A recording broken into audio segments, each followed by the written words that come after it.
लाल सागर की लहरों के बीच अचानक धमाका होता है। जहाज जलने लगते हैं और इसी के साथ मध्य पूर्व की फिजा फिर बारूद से भर जाती है।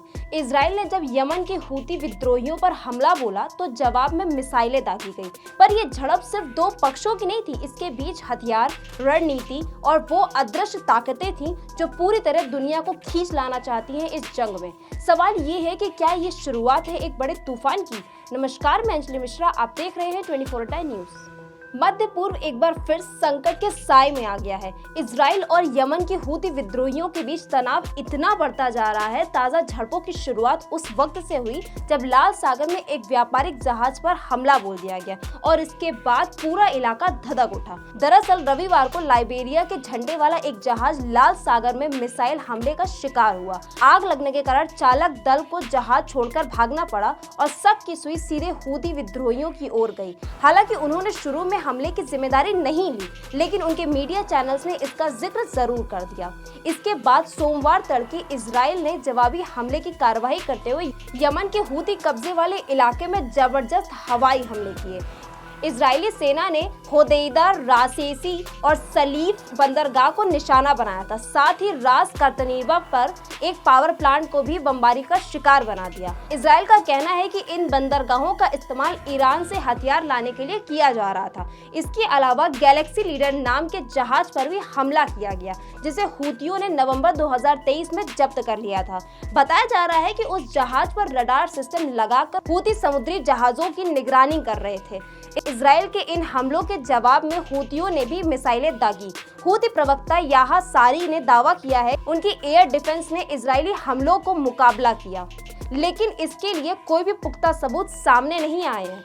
हालांकि इजराइल ने बताया है कि कुछ मिसाइलें उनके एयर डिफेंस सिस्टम में फंसने से बच गई हैं और जमीन पर गिर गई हैं। वेस्ट बैंक और डेड सी के इलाके में हमले के बाद सायरन गूंज उठे, लेकिन किसी बड़े नुकसान की खबर अभी तक सामने नहीं आई है। फिर भी लोगों के मन में डर का माहौल बन गया है। इजराइल के रक्षा मंत्री इजराइल काट्ज ने साफ कह दिया है कि अगर कोई इजराइल पर हमला करेगा तो उसे करारा जवाब मिलेगा। उन्होंने तो यहाँ तक कह दिया, जो हमारे खिलाफ हाथ उठाएंगे उसे हम काट देंगे। British United kingdom maritime red operation के मुताबिक जहाज पर तैनात सशस्त्र सुरक्षा बल ने हमला का करारा जवाब दिया। एक निजी समुद्री सुरक्षा कंपनी ने बताया है कि 8 छोटी नावों और ड्रोन बोट्स ने हमला हुआ था, जिसमें 2 ड्रोन नावें जहाज से टकराई और 2 सुरक्षा बल ने उड़ा दिया।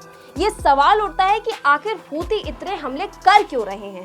हूती विद्रोहियों का कहना है कि वे इजराइल और हमास के बीच चल रही जंग का विरोध कर रहे हैं और इसी के कारण लाल सागर में व्यापारिक जहाजों पर हमला कर रहे हैं। उनके चैनल अल मसीरा ने इस पर खबर जरूर दिखाई, लेकिन कोई आधिकारिक बयान नहीं दिया। गौर करने वाली बात यहाँ पर यह है कि नवंबर 2023 से लेकर जनवरी 2025 के बीच हूतियों ने 100 से भी ज्यादा व्यापारिक जहाजों पर मिसाइल और ड्रोन हमले किए हैं।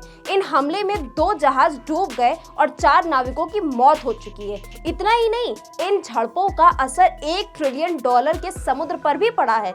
मार्च में अमेरिका के हमलों के बाद हूतियों ने कुछ समय के लिए अपने जहाजों को रोक दिए थे, लेकिन अब वे फिर से एक्टिव हो गए हैं। यमन की निर्वासित सरकार ने सूचना मंत्री मुअम्मर अल एरानी पर आरोप लगाया है कि हूती ईरान के इशारे पर काम कर रहे हैं और पूरे इलाके में शांति के लिए खतरा बन चुके हैं।